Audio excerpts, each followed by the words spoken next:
Hi friends, welcome to Mathews curry world.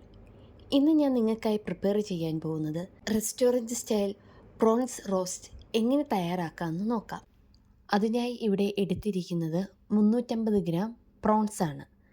ഇത് നന്നായി ക്ലീനാക്കി നടുകെ മുറിച്ച് വേസ്റ്റ് റിമൂവ് ചെയ്ത് തോടോടുകൂടി എടുത്തു. ഒരു വലിയ സവോള, 9 വെളുത്തുള്ളി, 1 ഇഞ്ച് ഇഞ്ചി ചെറിയ പീസായി അരിഞ്ഞത്, അതുപോലെ തന്നെ 3 വറ്റൽമുളക്, 3 കറിവേപ്പിലയുടെ തണ്ട്, 2 പച്ചമുളക് ചെറുതായി അരിഞ്ഞത്, ഈ പീസ് കുടംപുള്ളി വെള്ളത്തിലിട്ടത്. ഇനി ഒരു പാൻ അടുപ്പിൽ വയ്ക്കാം. അത് ചൂടായതിന് ശേഷം അതിലേക്ക് 3 ടേബിൾ സ്പൂൺ വെളിച്ചെണ്ണ, 3 വറ്റൽമുളക്, 3 തണ്ട് കറിവേപ്പില നന്നായി ഇളക്കുക. അതിലേക്ക് അരിഞ്ഞു വച്ചിരിക്കുന്ന വെളുത്തുള്ളി, ഇഞ്ചി ഇട്ട് മീഡിയം ഫ്ലെയിമിലിട്ട് ഒന്ന് നന്നായി വഴറ്റിയെടുക്കുക.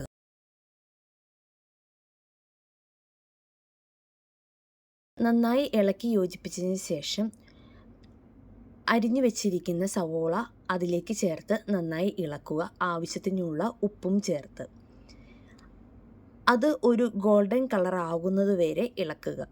അതിലേക്ക് 1/4 ടീസ്പൂൺ മഞ്ഞൾപ്പൊടി, 1/2 ടീസ്പൂൺ കുരുമുളക് പൊടി, 1 ടീസ്പൂൺ കാശ്മീരി മുളക് പൊടി ചേർത്ത് നന്നായി ഇളക്കി യോജിപ്പിച്ച് അതിൻ്റെ റോ ഫ്ലേവർ മാറുന്നത് വരെ നന്നായി ഇളക്കുക.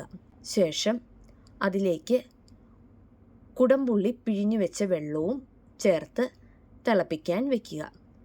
വെള്ളം വേണമെങ്കിൽ ആവശ്യത്തിന് ചേർക്കാവുന്നതാണ്. വെള്ളം നന്നായി തിളച്ചു വന്നതിന് ശേഷം ക്ലീനാക്കി വെച്ചിരിക്കുന്ന പ്രോൺസ് അതിൻ്റെ കീറി വെച്ചിരിക്കുന്ന മുറിച്ച ആ പോർഷൻ ഗ്രേവി മുങ്ങിക്കിടക്കത്തക്ക വിധത്തിൽ ഇടാൻ ശ്രമിക്കുക. പ്രോൺസ് ഈ ഗ്രേവിയിലേക്ക് ഇട്ടതിന് ശേഷം അതിനാവശ്യമായ വെള്ളമുണ്ടോ എന്ന് നോക്കുക. ഓരോ 3 മിനിറ്റ് തോറും ഇത് ഇളക്കി യോജിപ്പിക്കേണ്ടതാണ്. വെള്ളം നന്നായി വറ്റിയതിന് ശേഷം അതിലേക്ക് ഒരു പിഞ്ച് ഗരം മസാല,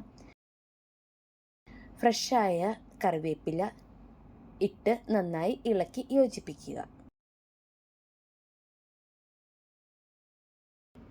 ഇപ്പോൾ നമ്മളുടെ ഡിഷ് റെഡിയായി വന്നിട്ടുണ്ട്. ഇനി നമുക്ക് ഈ ഡിഷ് ഒരു സെർവിങ് ബോളിലേക്ക് മാറ്റാവുന്നതാണ്. ഇത് അപ്പം, ഇടിയപ്പം, ചോറ് എന്നിവയോടൊപ്പം സെർവ് ചെയ്യാവുന്നതാണ്.